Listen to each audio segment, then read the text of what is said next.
Hello and welcome to the Dragons Lair podcast, your home all things Dragons RFC and rugby in the region.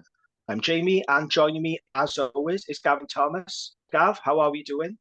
I'm very well, Jamie. My work schedule's allowing me to appear after missing the Ulster episode. You know, it's ridiculous that people who pay me not understanding that I need to be able to do my podcast on certain nights, but never mind. We're here on Yes, an auspicious evening for Welsh rugby. yes, it's not going to be a happy podcast. This one, is it? It's quite a lot to digest. But yeah, we are back after a little break because I know you have been quite busy in work. So yeah, we are back. So you can find us on platforms such as Apple Podcasts, Spotify, Pocket Cast, and the Sports Social Network. And if you like what we do, please rate us and leave us a good review, as it all helps to grow the pod. Right then, Gav, there's only one place to start, I'm afraid. Wales in the Six Nations. Unfortunately for Warren Gatland's men, they lost 21-24. The scoreline that flatters Wales, let's be honest about it. So that means that Wales have slipped to a wooden spoon for the first time since 2003. And Wales have now lost past 13 Six Nations matches. And yeah, it's pretty grim, isn't it? It was quite a sad end to George North's international career, wasn't it? You know, I think he deserved a much better farewell than that, unfortunately. Yeah, so I mean, look, the first thing to say is congratulations to Italy. I think they deserve a lot of credit. The best team won, absolutely no doubt about that. It is nice to see Italy do well in this competition because I think we've all been a bit tired of the kick Italy out and replace them with Georgia debates over the past few years. So this shuts up those critics, doesn't it? And good on them, I say. You know, there's a lot of talent in our squad now, and they look a well-coached, well-drilled team, unlike Wales. So yeah, Gav, what was your take on yet another disappointing defeat for Wales at the Principality Stadium on Saturday?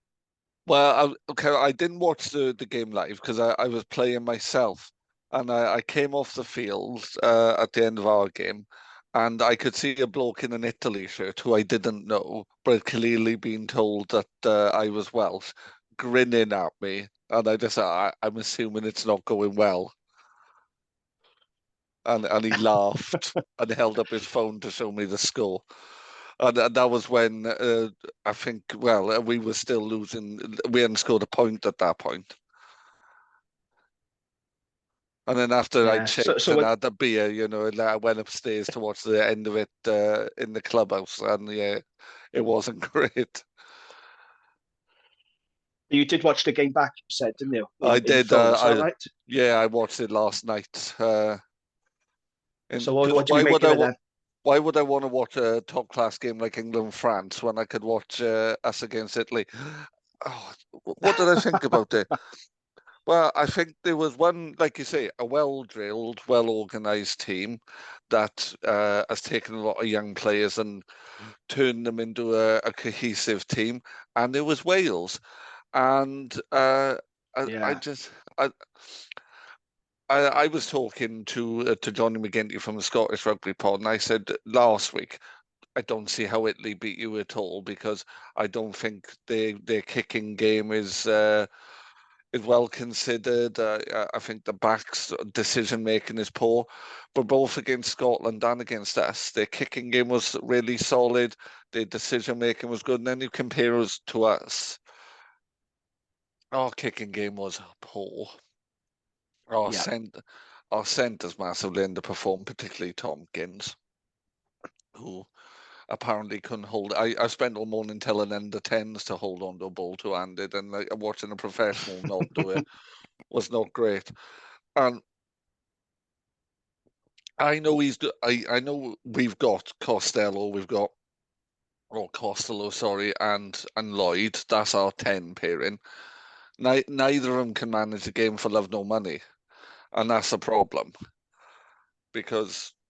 And then there's the other chat about power. Yeah, we haven't got any big, hard running guys, and I don't know where we get them from at the minute because we don't seem to have Yeah. many in the Welsh game. No. So I didn't see this game live because I was at the football. As you know, I was in London this weekend watching Newport County at AFC Wimbledon, who won 2-0, by the way. Well deserved win. I met up with the 1912 Exiles podcast team there, and we had a good chat, and we talked about doing a crossover pod. So if you want to get involved in that, Gav, that'll be pretty good, wouldn't it? Pretty interesting to do a crossover absolutely. Yeah, well, we're both county fans as well, so it's nice one of our teams is doing well at the minute. yeah. I met Ian and Ed from the 1912 Exiles. They're really nice blokes. So we had a chat, and we'll get that going soon. So I'm in the ground watching the football, and I'm checking my phone every now and then for score updates because I want to know what's happening. Because I don't like missing Wales games, particularly Six Nations games. But I felt that this one was okay to miss. Every time I check my phone to look on Twitter, Italy scored. And my mate Rob next to me said, maybe you should just not check your phone. Just don't check your phone. Because every time you do, Italy is scoring. So I thought, right, I'm not going to check at all. And then I checked like 40 minutes later, like after the final whistle, and I saw the score. And I was like, oh, so we did get close to Italy. But realizing then, of course, we'd still lost and we picked up the wooden spoon. So I watched the game back on the train home. And yeah, I mean, I couldn't quite believe how lackluster Wales were, considering this was a must-win game, considering all the talk about, avoiding that wooden spoon. I thought Wales were incredibly poor. I mean, my takeaways were that, you talked about Sam Costello there. He missed free kicks to touch from penalties. That's not good enough. That's not good enough for any level of the game, let alone Test rugby. Silly instances, like the neck roll from Alan Beard, which gave Italy a penalty, and then that leads to Lorenzo Pani's try. Nick Tompkins, former Dragon Nick Tompkins, for me, that was his worst game in a Wales shirt. I thought he was awful. He every time he went into, well, not every time, but he went into contact a few times. He kept dropping the ball and losing it. He had an absolute stinker, and just maybe they should have retained Owen Watkin for this game at 12, because I thought he did very well, actually, against France, and maybe deserved another start, but they were always going to start Tompkins and North, especially North for this farewell. But I thought Tompkins was abysmal, I have to say. There was a moment in the first half, there was miscommunication between Sam Costello and Cam Winnett. So both of them sort of took a high ball. There was no communication. It ended up knocking on. That resulted in an Italian scrum out 22. And it's just little silly things like that. The scrum was a disaster, wasn't it? Fischetti took Dylan Lewis to clean us, didn't he, at scrum time? I mean, I know Dylan Lewis isn't like the greatest scrummager, but dear Lord, our scrum was just really, really poor. There's no platform at all, was there, for the backs? There's no platform whatsoever. And the issue is as well, there's no urgency from in the backs as well. And if you look at what we play, we just play one-up rugby. Like, I play in the lowest league in Sussex. And there were times yesterday when we were playing more sophisticated rugby than Wales. And that sounds like an exaggeration. But we had some moves. Wait, what moves did Wales have? And I saw a stat today that how many line breaks do you think Wales managed in the entire tournament? Oh, God. 6, something like that? 4. Very little, I'd say. 5, 6. 4. Really? 4? Our attack has been really poor, isn't it? It just hasn't clicked. And we're not clinical either. That's the problem. When we do get the few opportunities in the red zone, in the post-22, we're just not clinical enough. If you look at every other team in the Six Nations and said, what does our team play like? You would know, wouldn't you? You know what England are trying to do now. You know clearly where Ireland are meant to be doing, what Scotland are trying to do, what France are trying to do, but clearly it's different without Entermac. And what Italy are doing. What are Wales doing? Yeah. It's hard to know what our game plan is and what the identity of this team is, isn't it? And this is a stat which will not surprise you. I heard this on Coach. I think Andrew Cotter measured it. So Wales have the lowest game line success in the Six Nations, which doesn't surprise me because those of you who listen to that podcast, the main pod that covers all Welsh rugby, I have constantly banged on every week about the lack of ball carriers we have in the team and our inability to constantly get over the game line. And I will give it you a lot of credit. They did defend very well. Their line speed was very good. And, they looked really comfortable in defence. But we so struggled to get over that game line, didn't we? We have there were moments where we were just going backwards. We just could not get over that game line. But how do we address that problem, Gav? We haven't got big, powerful men in Welsh rugby, have we? We lack that big sort of bastard ball carrier that we talk about. I'm not sure how Welsh rugby addresses that, because it's an issue as well with the under-20s. They look underpowered for a long time. Our boys just seem, less sort of physically inferior to other nations. We don't look as big or as powerful, do we? How do we address that? Well, the thing is, you can address it up to a point, can't you? Because gym work will support it up to a point.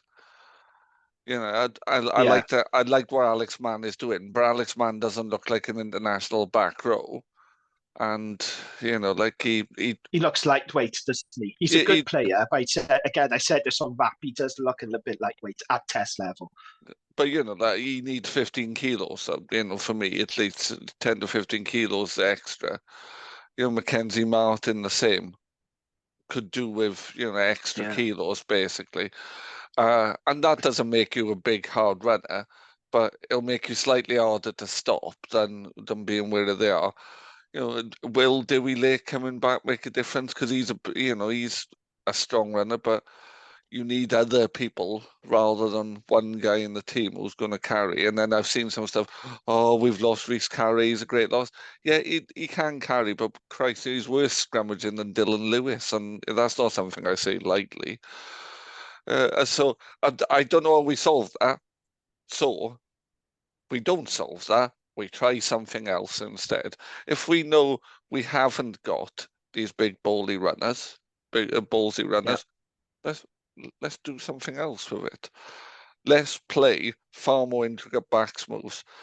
Let's play like we did against France before France brought on all their heavy units and just smashed us about. Let's play that thing where we're attacking the gaps to the side, where we're playing our inside ball, we're playing our slightly deeper ball every time. And instead of attacking the line, we're attacking gaps more consistently. It's higher risk, but so, at least it's more effective than running a 16-stone back row forward into a 19-stone back forward and imagining it's going to make a difference. Alex Mann might be heavier than 16 stone, but you get my point. We haven't got those players, so why are we trying to play that rugby? Why are we playing one-up rugby when we've got guys who can't hit the gain line? It's a big problem, isn't it? Let's look for gaps, and let's not do what we've been doing, which is kicking to keep the ball on the field. Because that's fine. If you've got a defence, we haven't got that defence anymore. So let's turn defences around. Let's kick it into touch. Let's play in their half. Let's play no rugby in our half if we can avoid it. Yeah.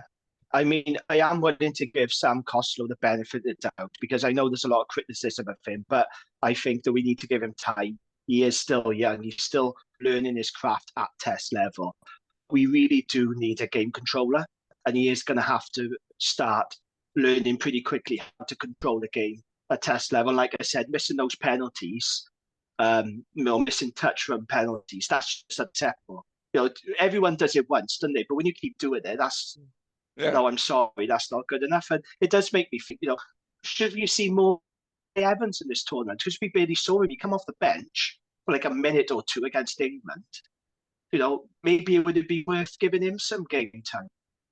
Well, we're limited in options, hopefully Anscombe goes to Gloucester.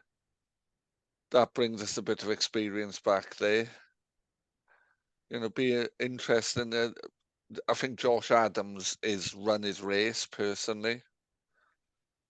And yeah, he's been very disappointed in the Six Nations. I've seen Cardiff fans on social media say, "Oh, it's the system. He's not getting the best out of it because of the system. The captain doesn't to play." I don't buy that. I just don't think he's been very good.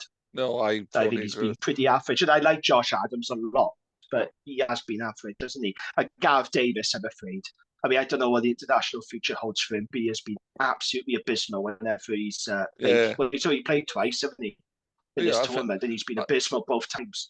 I think Thomas has probably cemented himself as scrum half through to the World Cup now. Then wingers, it'd be interesting to see what Regan Grace does at Bath next season. Mm. It's he's prolific try scorer in rugby league. Can he do it in Union? Grady is, I'm still not convinced Mason Grady is a centre, but I can be convinced we can play him on the wing because he's from the Alex Cuthbert, George North kind of school, isn't he? Bit quicker Well, than you those say two. that, but he did replace Tompkins, rightly so, because Tompkins had an absolute stinker. I thought Grady was very good yesterday. I thought he made an impact on the bench, and I just wonder, will Gatland do with Grady what he did with Jamie Roberts and turn him into that big ball carrying crash ball centre 12? He'd have Especially to now with George North, out the picture and the centres now that we've got. I just wonder, does he see Mason Grady long term in the centre? What do you think? Yeah, the thing is, yes, and he is a centre probably, but I'm not convinced by him defensively because and it's something I know that Lee has said a lot on the Rap podcast about it's very different, an awful lot. Yes. But it is different defending on the wing than it is in the centre. It's very It is, yeah. different. And Grady's defence at the minute doesn't, it's fine on the wing. It's easier to defend on the wing. Yeah, but in the centre it's harder, and that needs focusing on. Yes, it is said by people who are much more knowledgeable than I am that outside centre is the hardest position to defend. Yeah, in rugby. I would agree. I wouldn't describe myself as more knowledgeable than you, but certainly someone who's played outside centre a long time ago now. Before I made my slow migration into the forwards. Mind you, I played on the wing last week for in a game, and when the fullback kicked the ball over my head, and I had to run 75 meters back up the field, and every hamstring. Right, can I ask you this question, Gav? Is there a position where you haven't played on a rugby field? No, I've played everywhere. You have actually played every single position. I have played every single Both sides, position. the scrum, hooker, fly half. Fair play. I've played every single position in a competitive game. Yeah. Yeah, wow, that's good played going. tight end, played low side.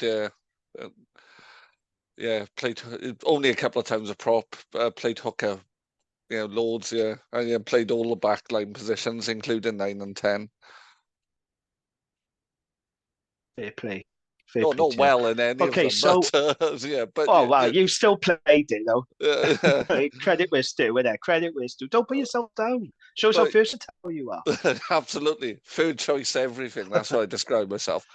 But yeah, it's just we aren't picking players who are doing anything kind of sensibly, really. It's we haven't got loads of choices out there. I think Cam Winnett has played well this tournament.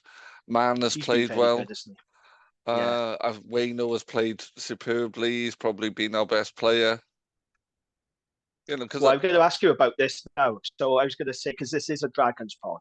So let's try and come at this now from a Dragons point of view. So what have you made of the performances of the Dragons players in this year's Six Nations? So we didn't see much of Leon Brown because of injury.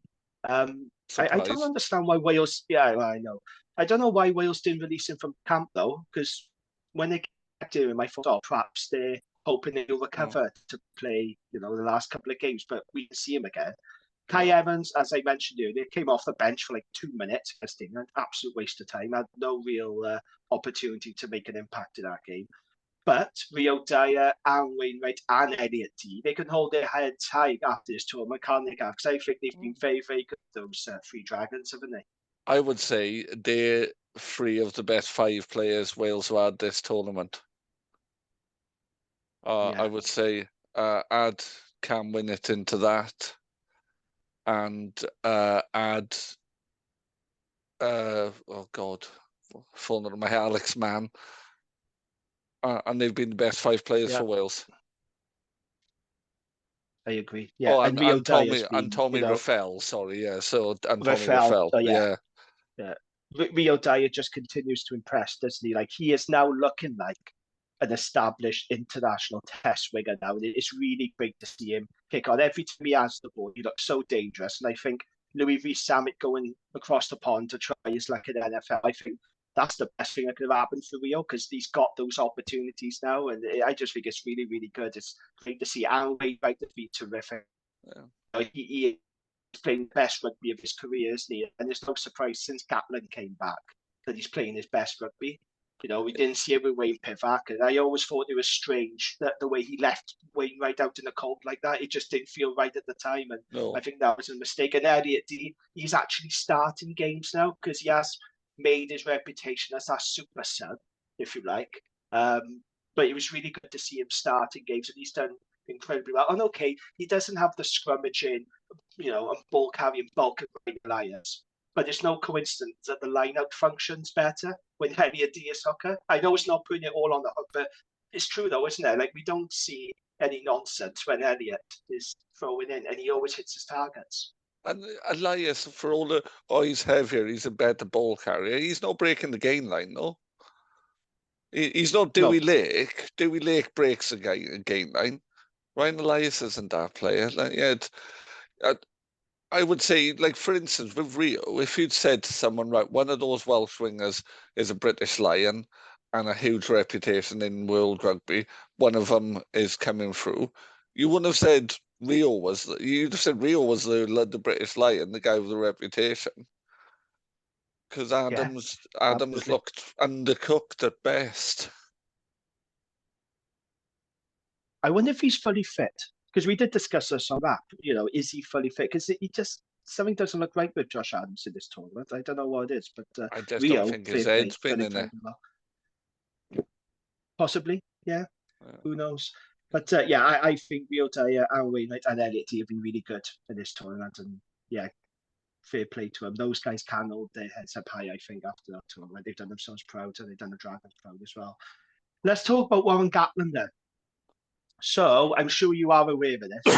After the game, Warren Gatland said he offered his resignation, but it got rejected by the WRU CEO, Abby Tierney.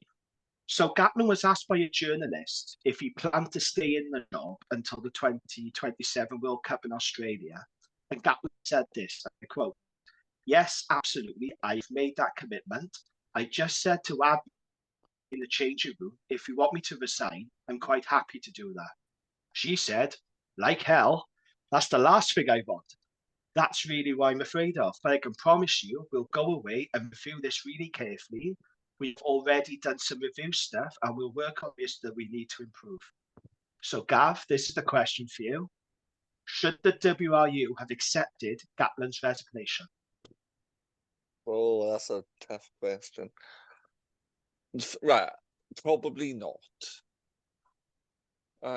But we hadn't really thought about what the next stage are. Even when we sacked Pivac, we didn't really know what the next step was. And Gatland was, we just went back to what we knew, didn't we? Who out there in world rugby is looking for a job that would make a difference as Welsh squad at the minute? I know Jamie Joseph doesn't have a job, but I'm not sure That's a decent shout, though. He's a good coach. He is a good coach. Whether or not he'd be able to turn our play group into a bunch of adults, I have no idea. But but other than that, someone said to me the other day, they said, "Well, what about Steve Tandy?" Yeah, he's doing a decent job at Scotland, but that's a Gareth Davis call like that, and it's. No, it wasn't Gareth Davis. What was it? Who did the 2007 World Cup? Why can't I think of any? Oh, it was Gareth Davis, yeah. The former I know what you mean, but I think Gatland's been quite clever about this, right? Oh, yeah, because he's killed the conversation, hasn't he? First of all, he's shown the Welsh rugby public that he's taking responsibility, openly coming out and saying, I offered to resign. So that shows the Welsh rugby public that he's taking responsibility. He's controlling the narrative, which is something he's talked about in his Daily Telegraph column. So he's coming out and controlling that narrative. Like you said, he's killing it now. He's ending that speculation. But also, he knew full well that the WRU were not going to accept his resignation. That's why he offered it. He knew they turned around and say no, because they have pumped so much money now into bringing Warren Gatland back in, because they sacked Pivak off, they sacked his coaching team off. Gatland got a fat contract, as we know. They haven't got the money now to WRU to be hiring and firing coaches like they have been. They are all in with Gatland. Whether people like it or not, we are where we are now, because the WRU are not going to fire Warren Gatland. The only way he'll leave, he'll go from Wales, is if he leaves of his own accord. If he says, I'm done, I don't want to be here no more. The WRU are not going to sack him. They are all in with Gatland, and Abby Tierney has said that, Nigel Walker has said that. They got full confidence in him. So, I can understand the criticism around Gatland, but he's going nowhere, Gatland, isn't he? And the other thing is, who is the credible alternative? This is something, again, we talked about the rap last week. Who is a credible alternative? I suppose, Jamie Joseph is one. People talk about Pat Lam. Pat Lam is a good coach, but he's hardly turning up to Bristol at the moment, is he? And he's on a fat contract. That Bristol team is just pure chaos. It's not what we need. Yeah. But he's in a long-term contract as well, so you're going to have to pay him off. It's not going to work. No, and then we couldn't afford the top people. Ronan O'Gara, he would be a good example. Doing a great job out in France. Would cost an absolute metric ton of money to bring in. And would he want the job? But that's the issue. You got to pay off Gatland, and then you got to pay off to get somebody out of a contract. This is the money in the WRU. Well, they probably have got it, but they're not going to want to stump up again, because the amount of money that's been spent in Welsh rugby, hiring and firing coaches, it's just off the charts, isn't it? We can't keep doing this. I think no, Welsh rugby has to take a proper look at itself now. You won't remember the absolute chaos of the 80s, and it never looked at itself. It just kept doing the same thing. We now need to be looking at ourselves and saying, right, what is in the best interest of Welsh rugby? And the region system is not in the best interest of Welsh rugby currently. Right. Because I was going to ask you, my next question was, and I know it's not an easy question to answer, but where does Welsh rugby go from here now? Because we know there's going to be a review, that's going to be published in June, but where do we as Welsh rugby go from here? What changes need to happen, do you think? I appreciate it's a difficult question, but where do we go from here now? I don't think the current setup for clubs is going to benefit us for any period of time. Let's be honest. We are stretching the cloth as far as it goes, and like any piece of material, the minute you stretch it, all the holes, all the gaps become absolutely clear. Can we afford to have a system where we are paying 120 guys professional contracts to play for professional contract, play professional rugby in Wales? Probably not. Because we are doing that, we are limiting, or we are weakening the club rugby that our best players are playing. They aren't playing competitively. We haven't got the budgets to bring in decent coaches. We haven't got the budgets to bring in decent players. And ultimately, if we keep doing this, it will kill us stone dead in the long term. We do not have the money of France. We do not have the money of England. And it sounds ridiculous. I'm a Dragons fan. I want Dragons to do well. But I don't know if the four and even regions, I'm not even going to say the four regions, because then you'll have the Cardiff fans saying, oh, well, blah, blah, blah. I don't think regional rugby works in terms of what we're trying to do long term.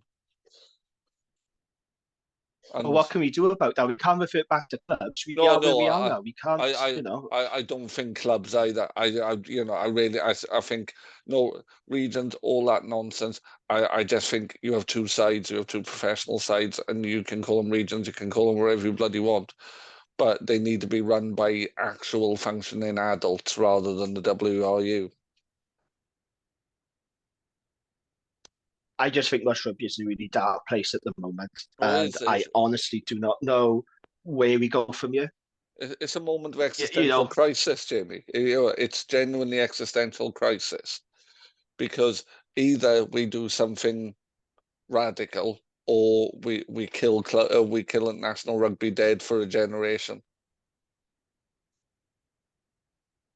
yeah, and I know, look, we've been through this with Welsh rugby in the 80s and 90s. I get that, but I think what's really annoyed me is we all knew that the success of Team Wales papered over the cracks for a very long time.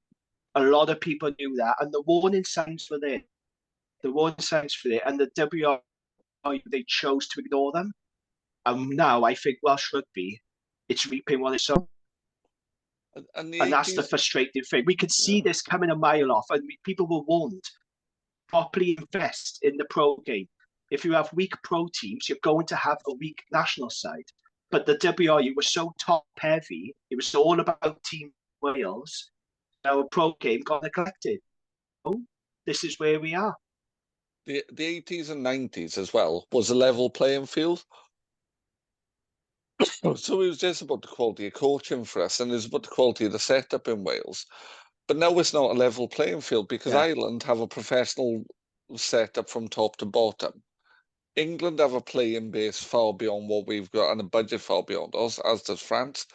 Scotland have cut their cloth really sensibly. Italy have invested heavily in coaching systems and in the youth. What have we done? We've built a yeah, hotel. Last time I checked, that doesn't help you win games. And I don't know if you saw Buttress's tweet today.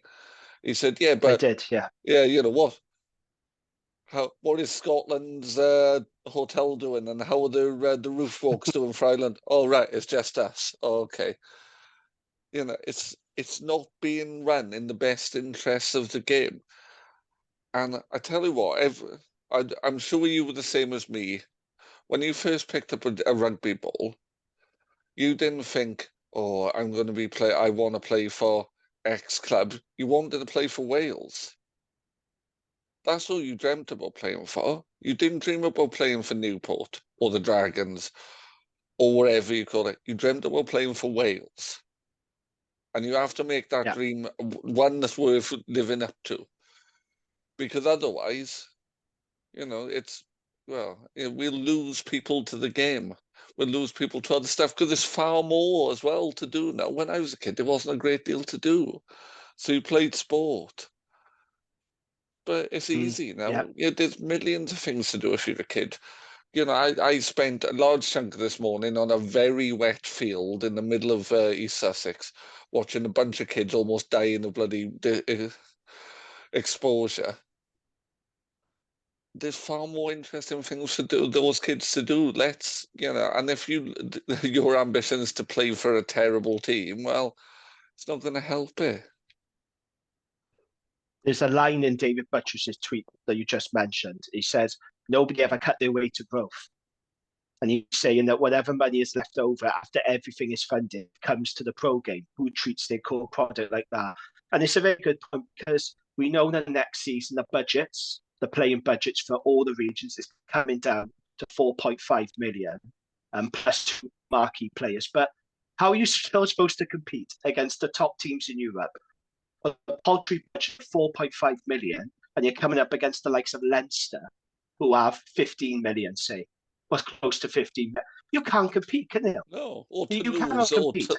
Toulon, Montpellier, all of whom 5 times or 3 times, 4 times the budget as us. And the English clubs, 3 times, 4 times the budget of us. Yeah, and that's the frustrating thing. Because Warren Gatland talks about, the regions they need to start winning more games. They need to improve the environment. But that's all very good. Well, that's all good and well. But you need to tell your paymasters at WRU to properly finance the pro game because they've been underfunded for so many years, and this is the result of what's happened. I'm not saying money is the answer to everything. They'll certainly help, but 4.5 million playing budget, that's just not enough. It's not enough to compete against the best teams. If you want to win silverware, it's not enough, is it, Gav? But imagine, and I know there's people out there who aren't huge fans of Buttress, but imagine, right, you give more or less carte blanche to someone like David Buttress with his business contacts and his understanding of rugby. And the same with Cardiff and wherever their money's coming from now, we won't question it entirely. Imagine just say to those people, you run the clubs the way you want them to, and you run them professionally, and in 5 years' time, let's have another chat. And if you're producing top level players for us in Wales, we'll just let that go, and we'll really keep our hands away from it. Yeah. Because No, I know. there are people out there like David Petrus who know how to make money, know how to run a business, and understand rugby. So maybe it's Yeah. time to let those guys run the game rather than retired geography teachers. And there's no But offense to WRU retired. needs someone. No, but I know what you're saying. Absolutely, yeah. And the amateurs and the people, the committee members and that. But Yeah. I think the WRU needed someone like David Buttress. I think Oh, if he yeah. wasn't involved with the Dragons, you'd say he is exactly the type of guy that needs to be on that WRU board because he understands rugby, he understands business, he Oh, gets it. You know, 100%. The bloke's a venture capitalist. He doesn't make decisions that are about losing money.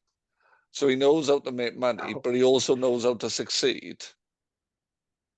he's got a hell of a chance with the Dragons. Let's be honest, and I hope he can turn this around. But yeah, it's going to be really interesting now because, like I said, we're in our first year of being privately owned. I think the next 2 to 3 years they're really critical. Oh, yeah. Because he is going to lose money at the Dragons. He will. We need to somehow start winning more games on the field and increase our commercial turnover as well, and get more people through the gates. Because if we were successful, it's a huge catchment area you put in Gwent. Cardiff have had really good crowds this season, fair play. But if Dragons were good, I genuinely believe we could get 7,000 people there. It's not a huge Easy. amount of people, really. Uh, 7,000 it should be doable, shouldn't it? So now they've got a direct line from Ebbville to Newport on the train. Yes, finally, at Yeah, last. yeah. So which connects the Gwent Valleys. Just imagine a team that's winning every week, that's got Welsh internationals in it. You'd be getting on the train from Ebbville, from Lair, going down and watching a Gwent team, wouldn't you? Because it'd make more sense than Yeah, going to Cardiff or Scarlets or whatever, because you could and do it really easily. the thing. No one is going to go out of their way to see a team that's losing week in, week out. That's the problem. And it's a challenge for all the regions, not just the Dragons, but it is difficult at the moment. It's now Dragons have really got to try and somehow start winning more games and punch above their weight. But the gloom around Welsh rugby, I just feel that it's going to be difficult now to try and attract more people through the gates, Oh, yeah. because Wales are winning, and that's when the interest among the fair weather fans, that's when it sort of dies out a bit then, doesn't it? When it's a general gloom around the sport in Wales. So imagine next week that Wales football beat Finland and then Mm. get into the Euro qualifiers final, and then they go to another European Championship. Well, you're going to be more interested in that, aren't you? We're both football fans. We undergo football's not, we're both grown up enough to understand you can learn multiple sports and it's not an issue. Of course. Yeah, but for some people who aren't as into sport as both of we are, I'd rather go and watch the soccer than watch the rugby. And I get that. I'm going to watch the Yeah. Wales South Africa game in June at Twickenham. Why are we doing that? What is the logic in doing that? I know this is a Wales thing more than a Dragons thing. How was that going to help the game? Well, they couldn't have it in Cardiff, could they, because of the concepts. Um, that's why they should have moved to Twickenham. But I think it classes as South Africa's home game anyway, doesn't it? I Yes. think we're the away team, so maybe it wouldn't have been played in Cardiff at all. But I know what you're saying. Yeah, I was thinking about it today. I just don't know where Welsh rugby goes from here. And I don't know what needs to happen. I don't have the answers, but what I do know is there needs to be some big decisions now taken in Welsh rugby, because wooden spoons, they'll just become a regular thing now. Every Six Nations campaign. It's very hard to see Wales being very competitive going forward, I would say, in the next 2 to 3 years. And we've been spoiled. The Welsh rugby public have been spoiled by the championships and the Grand Slams. And the Welsh rugby public now, they sort of expect that, but they've got to understand now where Welsh rugby is at. And the neglect of the professional game has led us to where we are now. So things are changing, unfortunately, and we're going to go through a lot of pain. Yeah, I saw us lose to Romania in wherever that was, 86, 87.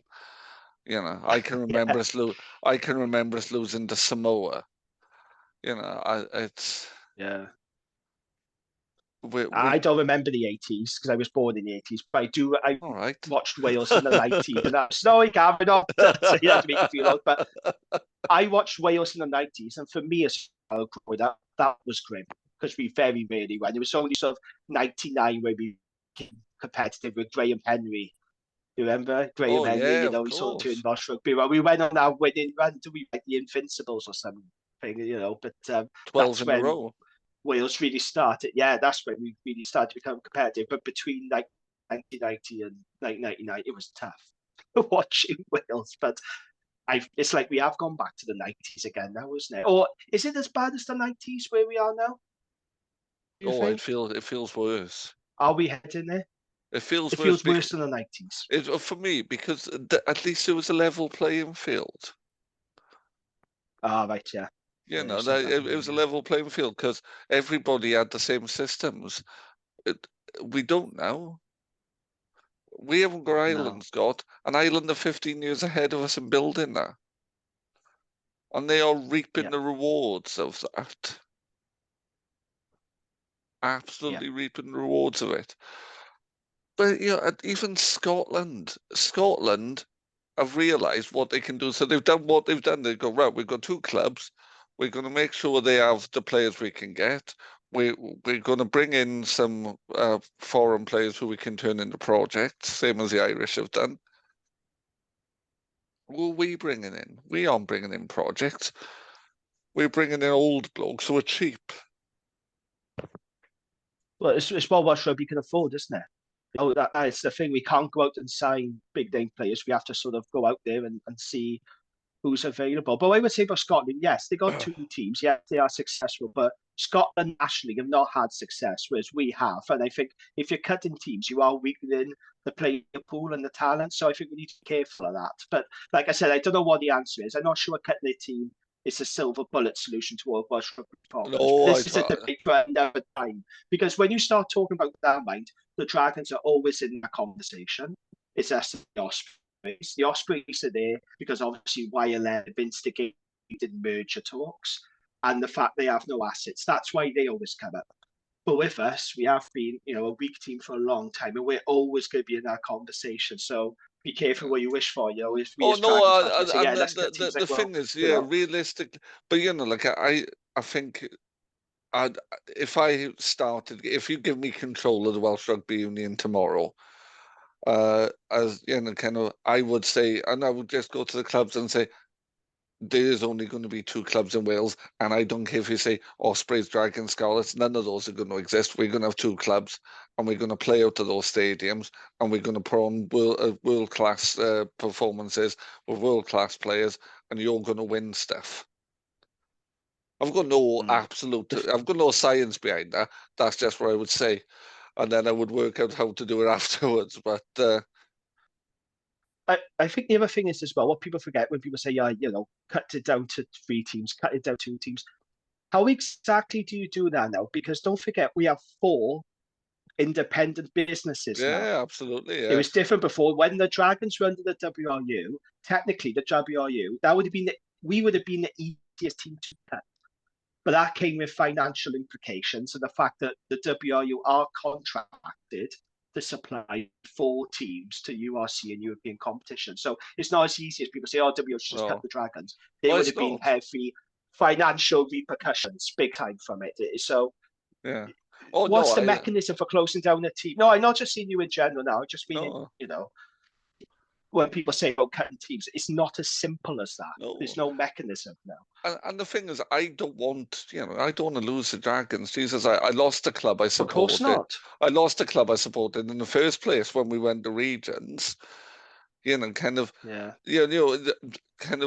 Within Gwent, I think we lost our club identities far more than anyone else did, because maybe Ospreys as well, I suppose, but because Cardiff and St Leslie were just allowed to continue as they wanted, really. For all it's a region. It was never a bloody region. They just kowtowed to the The fact that, Scarlets were always Sleffley, weren't they? Same with yeah, Cardiff Blues. yeah, They were Cardiff, and that's fine. They were yeah, standalone clubs. They paid £1 million to be standalone, didn't they? If you remember, yeah, yeah. But that's fine with I that. I don't embraced the issue. Gwent idea. They didn't play in red, white, and green, but that's fine. Because it represented the place I'm from. But it's like longer term. What does it look like longer term?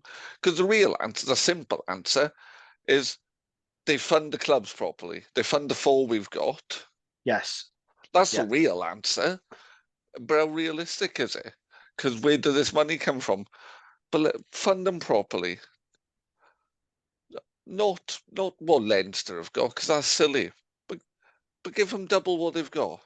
Give them double what they've got and see what they can But do. yeah, Switch Rugby did a really good video where he's talked about the WIO. They make the same turnover as the Irish Of Rugby course they Union, do. very similar amounts. But the difference is the Irish properly fund the pro game, don't they? They put a lot of money into their pathways and their pro teams. The WRU don't. They just don't put enough money in the pro game. And that's my preferred solution. I don't want to see anything get axed. Certainly not the Dragons. I just want them properly funded like they always Yeah. should have been. But But I know it's not as simple as that. it's a bit like a business in rap. I'm gonna make fried chicken. I'm gonna sell fried chicken, and every bit of fried chicken is going to be from chickens in my farm. And Ireland have worked out the way to do that is have a really well-stocked farm that produce great chickens, and then you can knock out great produce. Whereas the Welsh rugby union would be like, well, we've got 6 chickens, and we could probably lose a couple of those, and it'll be fine. And then a surprise when they can't sell any fucking chicken because they haven't got the resources in the first place. It's not because Ireland have got more money, it's because they've invested the resources better. Yeah, absolutely. Let's have some good news because I think it's verged too much on a doom and gloom a little bit. We do try to be positive, even on the Dragon We always podcast. try. We do try best, but we do. But we do like to discuss the big issues, and we always are this. But just a little bit of good news. Wales under-20s. I don't know if you saw this game. I I didn't, did. unfortunately, because I was in London. But they produced a stunning second-half comeback at Cardiff Arms Park to clinch only a second win in the Six Nations, beating Italy. Italy led 15-0 at halftime, but Wales hit back with 27 unanswered points. Dragons RFC lock Nick Thomas and fullback Hugh Anderson both started the fixture, and prop Jordan Morris was a very impressive second half replacement. So I heard a lot about Jordan Morris. I heard he come off the bench. He was very, very good. So if He you saw wreaked the game, then havoc.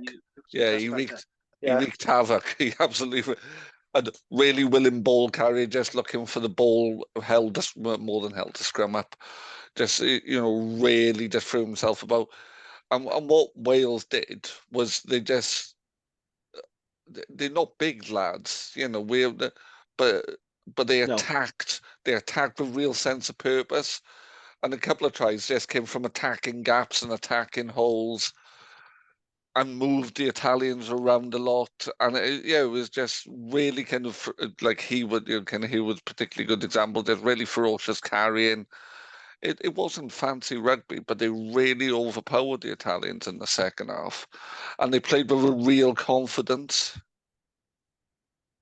yeah, that's good to hear, and it's good to hear the Dragons boys doing well because we had a good portion of Dragons players in the under-20s, didn't we? And Hugh Anderson has already made some senior appearances, so I think we'll see him playing a lot more for the Dragons probably next season. And Jordan Morris, that's a name to look out for. I know he's highly regarded at Pontypool, so maybe we'll see him playing for the Dragons soon. But it's just nice to see young Gwen talent, isn't it, starting to come through Yeah. and make a name for himself. So that's good. That's some good news anyway. Right. I think move on to your Gwent rugby roundup, Gav. What have you got for us? There wasn't a lot of rugby going on, was there, in terms of the Well, community game? by a lot of rugby, there was one game that happened on Friday night at in Newport, and Newport beat Neath 33-26. So Newport are now assured a playoff place. Doing well this season, Newport FC. Alongside Llandovery. Ebervale will probably secure a playoff place this weekend. And then the other playoff Yeah. place is kind of Pontypool are in the chase as well. So kind of solid. A bit from last week, which I picked up as well. So Pontland Fife, who'd been unbeaten in 5 East, lost away to Beaufort, an Ebervale club. Clearly Yeah. slightly biased for the first time this season. So it's only Bryn Mawr now who are unbeaten of the Gwent sides. Oh wow. Okay. Fair play. So Yeah. Good stuff. And we've got another bit of community news as well from our friends of the Official Supporters Club, who Yep. said the Dragon Supporters Club are running a bus to the Ospreys fixture in Swansea on the 18th of May. Return coach and match ticket from £18. For more info, visit our social media platforms, which I think is a bargain to get Yeah. from Newport to Swansea and back and get into the game.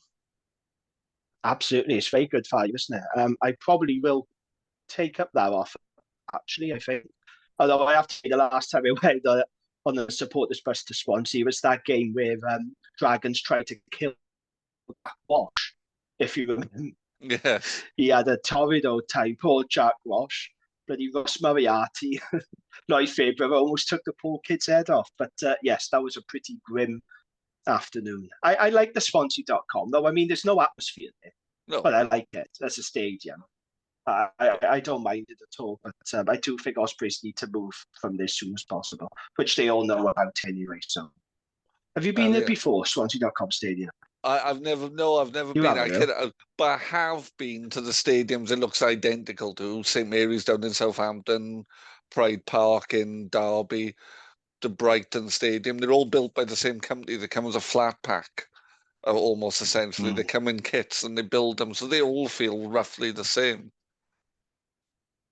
Yeah, good facilities there, though I will say that's a really good Oh yeah, stadium facilities wise. it's But certainly better than going to Pontypool Park. No offense to our pooler friends, but it's or to Eugene Cross yeah, Park for that. So that which is or but Pandy Park in Cross Keys.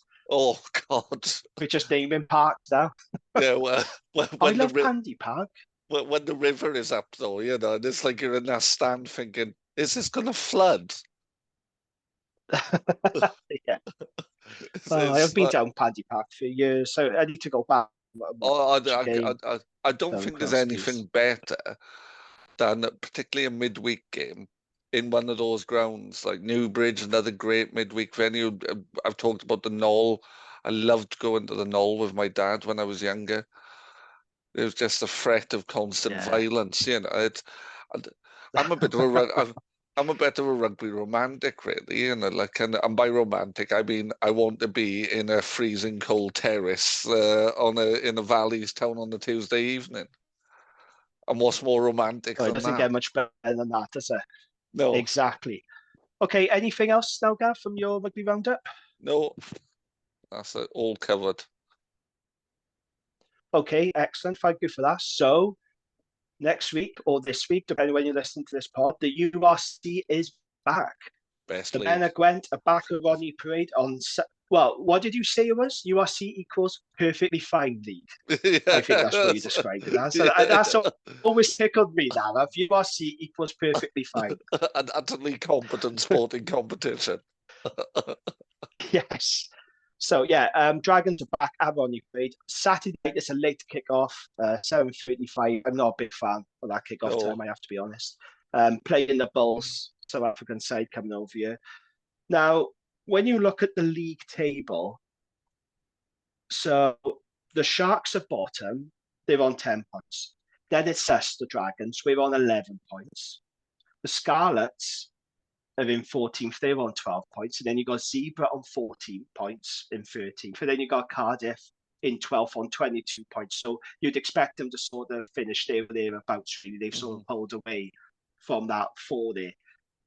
The Dragons really need to start picking up some points, haven't they, if they're going to avoid finishing bottom of the league, because there's a real dogfight now between Zebra, Starlets, and the Sharks, isn't there? Yeah. The Sharks, they should get better. They should be better.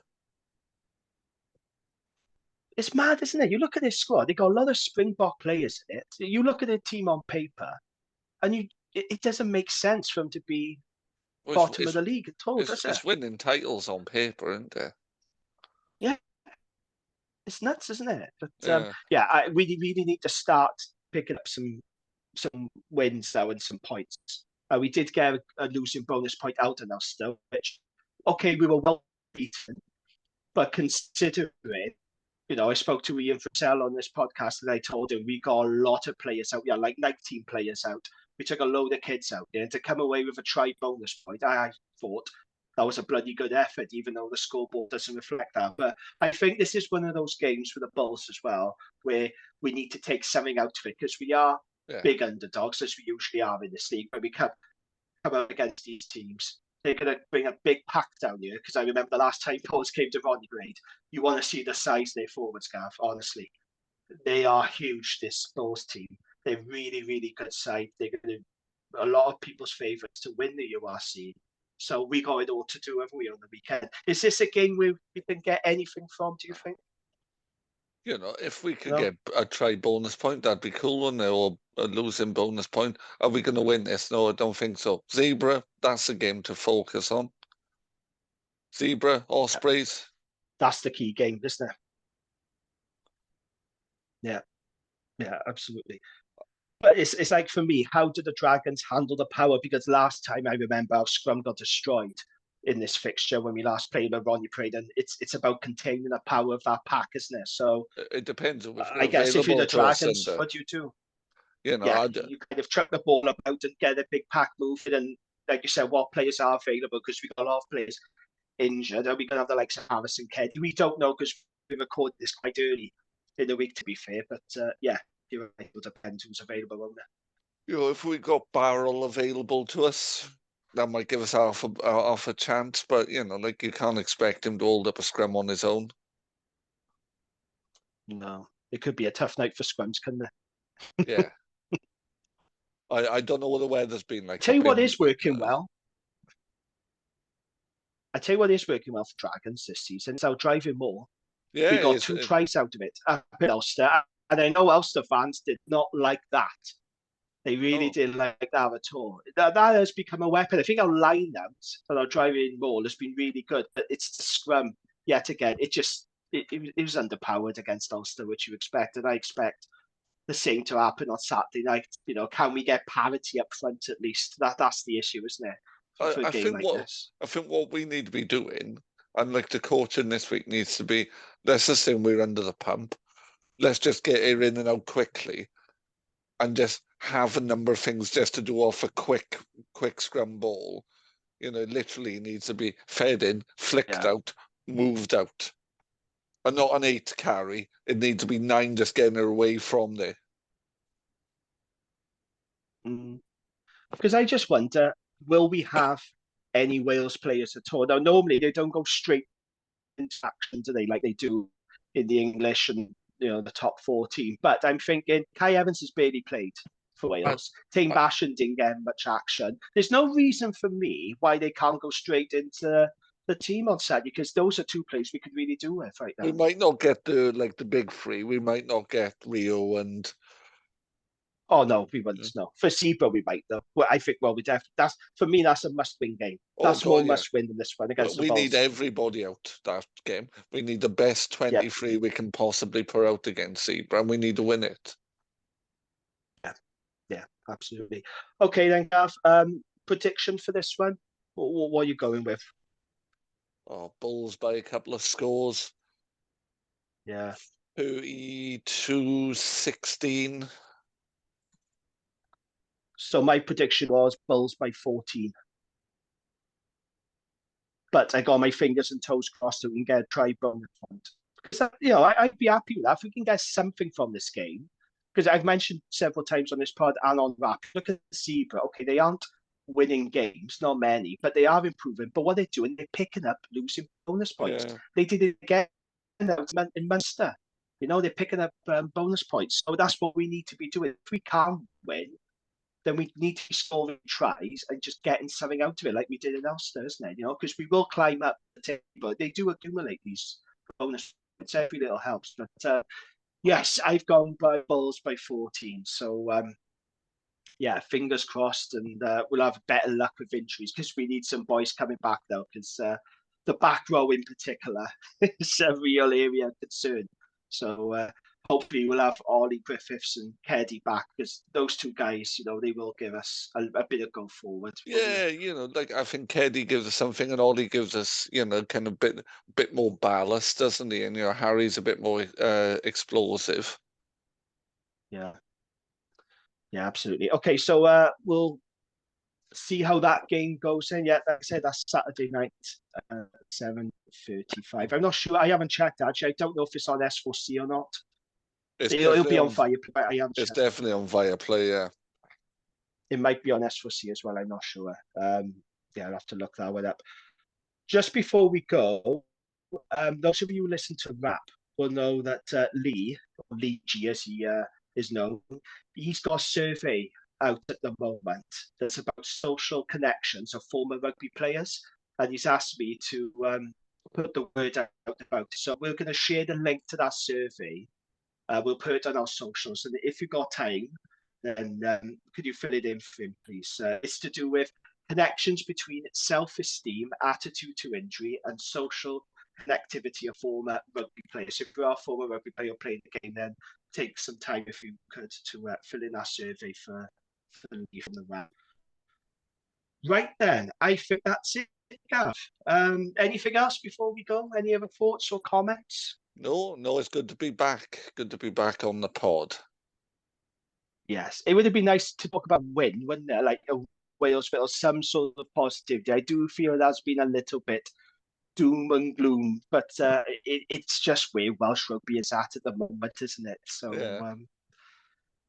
yeah, we are where we are. Hopefully, we talk about the win, a Dragons win soon, because by God, we need one. We need some positivity. We need some cheer on this pod. After the Zebra game, we can talk about it then, can't we? After we win that. Hopefully, yeah. I'm not confident, but hopefully, yes, because we need to start talking about the wins, because it feels like a long time. Well, when was it? When we beat the Scarlets, wasn't it? New Year's Day. Yeah, I think that was our last win. Yeah. Yeah. Come on, Dragons now. Just give us something to cheer about. Right, okay, then we'll wrap it up there. Gav, thank you for joining me, as always, and thank you to the listeners.